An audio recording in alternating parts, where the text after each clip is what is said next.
a bunch of. You don't have the guts to be who you wanna be. You need people like me.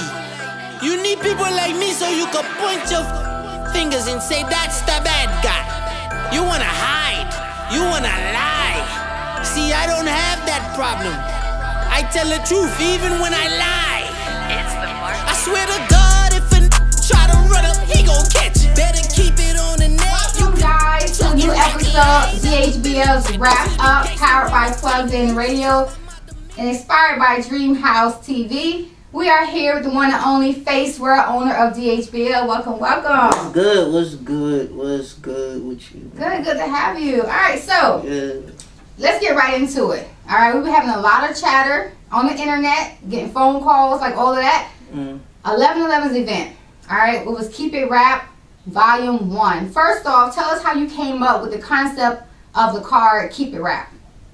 Look, I mean, I ain't even gonna front. Like, me and Chirac was having a conversation. You know what I'm saying? At first, they didn't really want to battle each other, so we was gonna... Chirac and Krissy. Chirac and Krissy. So I was gonna, we was playing with a couple of different ideas, you know what I'm saying? And the best idea was for them to battle each other. So, you know, Chirac was being G about it, and she was like, yo, you know what I mean? We just keep it rap. Keep it rap. You know what I'm saying? So I'm like, yeah, that's perfect. And plus, that was like, with what we was going through in that time frame of, you know, creating this card, that's the type of time everybody was really on. So it was perfect. Keep it rap. Okay. All right. So you basically went off of that. Yeah. And so what was the experience like? How did you come about the card when it came to all males, right? All 3-round male, but the main event was female on female. It's the first time that's ever happened in battle rap history. So congratulations there.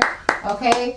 But how did you come up with that concept of having a main event, straight female, followed by, you know what I'm saying, a lineup of male battlers? I mean, we Dream House Battle League, we didn't really come here to follow people. You feel me? Like while you gotta respect what's already been done, right, have a taste of that, you gotta still be a trendsetter too. You know what I'm saying? So we find lanes that we can get into. You know what I'm saying? And that was the perfect lane.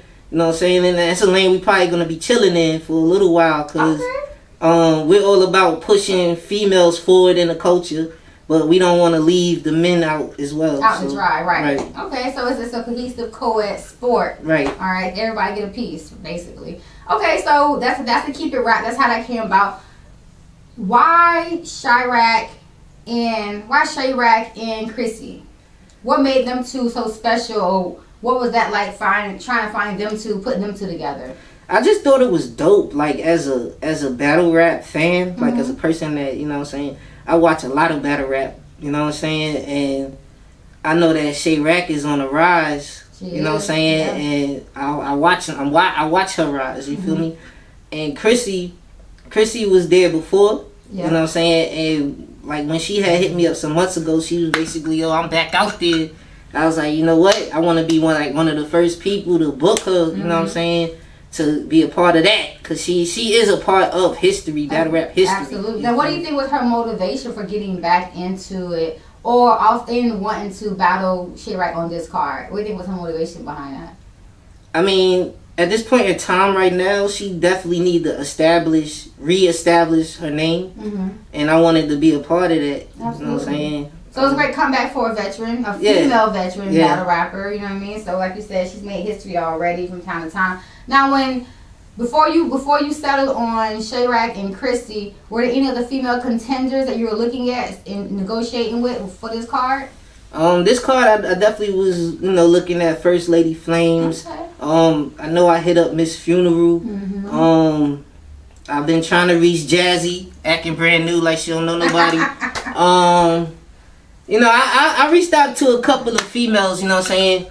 But we just going to roll it over to our next card because we're going to keep our formula. That's going to be our formula. Yeah, that sounds real dope. We would love to see First Lady Flames on DHBL card for sure. I know you have ties with Virginia, not just from serving in the military, but as far as your career taking off itself, you know what I'm saying, in Virginia. Shout out to 7 cities. Yeah, shout out to VA 757. 757, right? So, all right. So back to 11-11. You was there. You was right there. I was right there in the middle of the stage. Yeah. And Krissy just walked off. She walked off. You ain't try to grab us, stop us. Like what's going on? What's up? Nah, man. Look. One thing I know we a new league, right? Mm-hmm. And I know like when people dealing with a new league. Am I messing up the camera? No. Okay. Good. If people dealing with a new league, a lot of time niggas don't be up on their business. You feel me? So like, we already kind of understand that. So we was giving them the utmost, you know what I'm saying, respect and trying to show them like, you know, every new league ain't new. Right. You know what I'm saying? We're entwined with Southern hospitality. Right, of course, right. Like we know how to do business. We've been in business for like almost 20 years. You feel me? So. Like that, it's really establishing your brand, letting people know what your brand represent and all of that. Mm-hmm. So I felt like it was some of that, you know what I mean? No, we are not URL. No, we are not RBE. I felt like it was, even though we gave the utmost respect, I felt like it still was some sleeping on. It was some sleeping. Right, it seemed like some unpreparedness. Yeah. It was like I'm gonna just get this money real quick and be on my way. Be out. And there's no shade. There's no shade to anybody. I get it, but I want every battle rapper that's out there in this world to know, if you ever come to DHBL, we want the same respect that we give you. Absolutely. So bring your A game. Every time. Now, just going over and talking about the fact how where Krissy came from, what she established in battle rap, being a veteran, retiring, and coming back. Do you think that this hurt or create more problematic situations for other female battlers, for people not taking them seriously as far as being professional, being on time, completing their job? Do this hurts the females that's in battle rap right now? Does it hurt the culture? Nah, it definitely don't. You know what I'm saying? Like, one thing I do know is, like, as being an artist, you know what I'm saying, remembering shit is like, it's not easy for everybody. You feel me? Absolutely. So I don't feel like what she did hurt the culture. It probably, if anything, we probably feel like we ain't get our money's worth. But she already, you know, she already talking and we already working that out. Okay. But as far as hurting the culture, no way. Like, I think everybody's just gonna walk away with a lesson from the 11-11 situation. Yeah. It's just going to be more so of a lesson. Yeah, I think it's gonna be a lesson. You know what I'm saying? So it's not something that she can't bounce back from. Hell no. If anything, like if you know entertainment, if you know like how shit work, like just cause something seems negative don't necessarily mean it's negative. Right. Like it's only the strong gonna survive. So the smart people gonna see opportunity even in this. You know what I'm saying? They're gonna figure out a way. They're gonna did it. Yeah, because like what I knew was when she walked up the stage, is she didn't have the gas in her. She couldn't do it. Mm-hmm. So you can't force an issue that just can't be. Okay, but what does that say about professional battlers? No matter what tier you on, you know, all of them reaching for a certain point in their career to get to. What does that say to the battler that they're challenging? That I came here prepared, I'm ready to spit my bars, I did my job, and you just walking off the stage because your brain don't work. What does that say to the battler, you know what I'm saying, standing 10 toes across from them? I mean, of course, that's going to naturally make them upset, I would think, you know. Mm-hmm. Like, I prepared for this. I had 2 months to prepare for this, so that's an insult to anybody, you feel me? So, I mean, there's a lot of mixed feelings about the situation, but overall, I ain't butthurt about it, you know what I'm saying? We done took bigger losses, you know what I'm saying? And, like, we just gonna, you know what I'm saying? We just gonna bounce back and roll over and do it all over again until we right. Until we get it right. Since we rolling over, let's roll over. We'll come back to them, you know what I'm saying? Maybe later. Yeah. There were 5 other battles on that card. So, I know we had, well, one of them actually didn't show, so I know Afro Kenobi and Gotti was supposed to go head to head, and I was really looking forward to seeing Gotti perform for the first time on DHBL platform. So there was a loss there, definitely, because definitely we want everyone to be able to get their shine. Right. Did you have a conversation with either one of those guys to see where they at with that? I definitely felt Gotti's pain. He was locked in the whole night. You know what I mean? He was sitting down. He was focused. Yeah. He was waiting for his opponent to walk in the building. I felt this pain. Like, now, would it be a rematch? No, he doesn't want a rematch, and I'm not mad at him. No, that you know what I'm saying? No. We got these people have 2 months to prepare. So after 2 months, it's no reason why you should forget anything. It's no reason why you shouldn't show up. Like, you gotta have a backup to the backup. Right. Basically, what you're saying. Like, that's a lot of time. Yeah. It is. I get that. I do. Yeah, and as far as Afro, you know what I mean, he's not usually a person that don't show up to battles. Mm-hmm. So I was definitely disappointed that he showed up and it was like a nonchalant excuse. But you know what I'm saying, it is what it is. We talked about it. We moving on. You know what I'm saying? Like, if anything, it's a learning experience, because now as a league we can say, okay, now we're gonna add this to the contract. Right. It's to make it make sense for everybody. Yeah, because like people got all kind of misconceptions and rumors about the fact that DHBL has a contract. The contract secures both parties. It Anybody makes sure. ask you about DHBL contract? Nah, because we're gonna have to update that contract. Dealing with battle rappers that come from out of town and dealing with our internal battle rappers. As that makes sense, though, you got to cover yourself. You cover the party that you're involved with.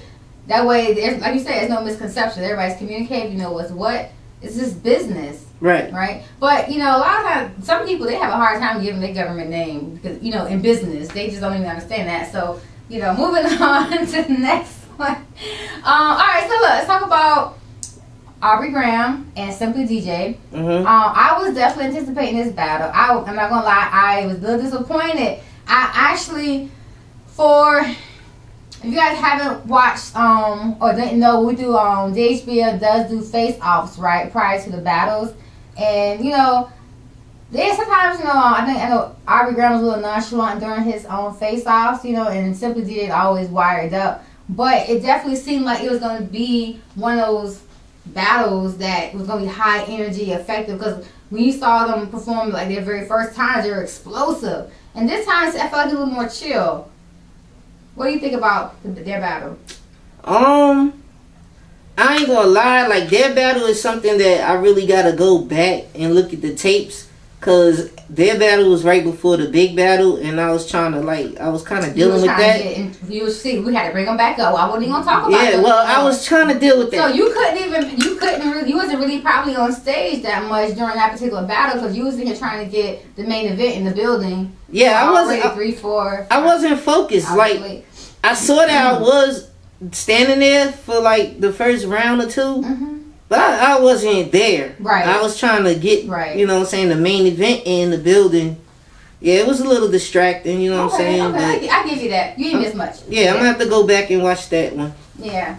All right, so we had Goki versus Jay Wonder. Goki has been on the DHBL platform for a year and a half now. And he definitely seems like he's definitely progressing each battle. It's like he's taking notes, taking feedback, and he's definitely moving in a good direction. Jay Wonder is his second time on the platform. How do you think he did? I think Jay Wonder is definitely going to be a solid piece to this team. He's solid. Yeah. He's solid, and he can only get better. Okay, I get that. All right. Of course, we have Classic versus TDH. All right. So, what league does TDH come from? I don't know his league, but I know he's from a Baltimore crew. He's Okay. They both from the same Baltimore crew. Yeah, him and Rex Ruger. They both came out from Baltimore. Okay. Well, shout out to them for coming down, making that trip to spend with us on 11/11. Kind of got your buff, which you know what I'm saying, tails between the legs actually. But that's to be expected when you come to the house. Yes, the house. Anyway, Classic versus TDH. I think it was a solid battle. It was supposed to be 3 rounds. That's right. Yeah, I don't know. That was a confusing thing. Yeah, it's hard for me when people say miscommunication, because one of the biggest things with me is communication. So it's really hard to miscommunicate with me. If you don't do something that we talked about, right, it's because of you. It's your fault. And over here, we don't even really like one round. We don't do that. That was the thing that threw me out. I think we did 1 rounds in the beginning when it was somebody like maybe trying to figure out if they should be alone. Yeah, just figuring shit out. Yeah. Thing. And that what platform? Oh man, that was the landing pad. What was that? The launch pad. The launch pad. Oh man, we gotta bring launch pad back. Yeah, we got the launch pad, and we got what's that other one? It's not takeoff. I can't remember right now. But just FYI, if anyone is considering getting into battle rap, you want to see what you have. If you see one, we can take this part out, which is what I love about editing. All right, listen up. All right, if there is anybody who is interested in battle rap, want to be a part of DHBL, you can always get in contact with us. DM us at DHBL Rap, and we have a launch pad segment. It'll be 1 round head to head with another 1 rounder, and we'll see what happens from there. Yep, that's our rookie league. You know what I'm saying? So, all right. Are we still filming on the bottom right? You see numbers, time? Yeah. Okay, great. All right, so next we got Skinny Man Bang versus Rex Ruger. Again, shout out to DC, Maryland. You know what I'm saying? Fucking with us, all right? What's up with that? So, Rex Ruger came in, like, he came to the door. He was ready to take somebody's head off. Oh, yeah, they was arrogant the whole time. You feel me? Like, I know that we rap over here. You feel me? You like, know what I'm saying? It's just that, I don't know, man. I don't know why people sleep, man. Cause like we really got some very good rappers in this league. You may not know them on a card when you see them, but when you come in the building and you see them, you want to know them. You know what I'm saying? Like, that's just it. So, Rex Ruger came in. I was like, hey, just to introduce myself to him and everything like that. I said, hey, you here for Skinny Man Bang? I said, I'm sorry. He said, oh, no, don't be sorry. I'm a da-da-da-da-da. I said, oh, for real? I can't wait to see that, Cannot wait. And honey, I tell you, it never came. So. Oh, man. Woo! Yeah, Skinny definitely was on his head, like, the whole time. But I don't...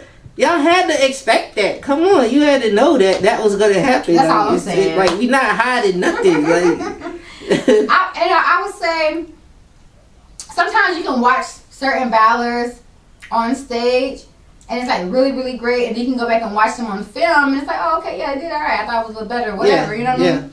But Skinny Man Bang, he's one of those battlers for me where he's explosive on stage, and that explosivity, his energy, it transfers over on film. You know what I mean? So when you're still watching it on film, it's like you right there with him. You know what I mean? Yeah. And so even though I didn't get the chance to watch it live that night, 11/11.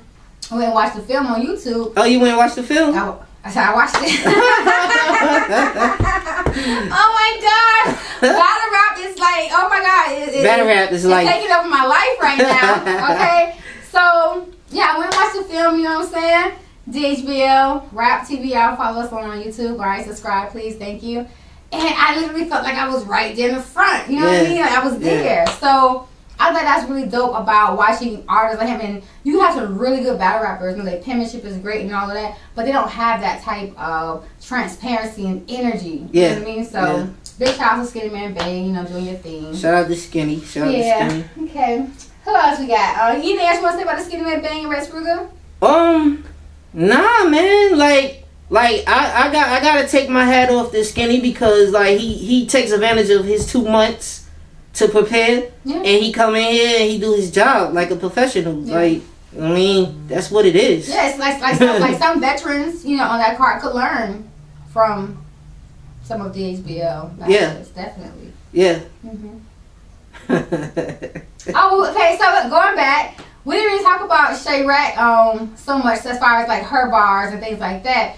I felt like her energy level was a little low for her after watching her. She's another one who's animated, explosive. You don't know what she's gonna do. You know what I mean? I feel like the bitch gonna be jumping from the ceiling sometimes. Like she's doing so much. But she was, kind of like laid back more so. I don't know if it was because she was like feeding off the energy that Krissy was giving. What was your take on that? It definitely wasn't the Shay Rack that I wanted to see. But she looked at shocked too in a way. So yeah, like, I was like reading it, like it's like she was kind of thrown off. Like, oh girl, I didn't know he was gonna do that. Yeah. So it was all like, I don't want to say it was all bad, but it was kind of like a domino effect. I just feel like the whole night, like it was like. But you know, in one of the clips, if you go back to the film. It did show. I kind of felt like she did display really good sportsmanship. Because you know you see this person kind of falling apart in front of you. You know what I mean? And there's a camera there, and there's people there, and it's like, oh Lord, life is another way. So, but it felt like she kind of stepped in and was kind of like antagonized a little bit to kind of like pull her back into it. You know what I mean? So I was like, you know, definitely show great sportsmanship and professionalism on her end. You know what I mean? Because like she maybe because she knew she was prepared. Yeah. And so it didn't matter what you was gonna come up with, but we got to do something. You know what I mean? So. Yeah, I mean the battle started off promising, man. I'm like, yeah, this is what I'm fucking talking about. Everyone was waiting. Yeah, it was like, yeah. They was in. You know what I'm saying? Like you see everybody in the back, leave them. What she gonna say? What she gonna say? Yeah. And then once she opened her mouth, it started creeping away slowly, like. Yeah, it was. Oh man. Yeah. Like, you know, just let us know. Y'all hit us up. Let us know if y'all want to see that battle again, that particular battle. I don't know. You know what I'm man. saying? Just hit us up, man. Thank you guys for tuning in to Keep It Rap 1111's Wrap Up DHBL Dream House Battle, the most disrespectful battle on the planet. Make sure you guys follow us on Instagram at DHBL Rap. Subscribe to our YouTube channel. Type in DHBL TV and we'll pop right on up. Make sure to Face World. Make sure you follow us on IG. That official Face World, Diggy. Hey. Trying to go get lit.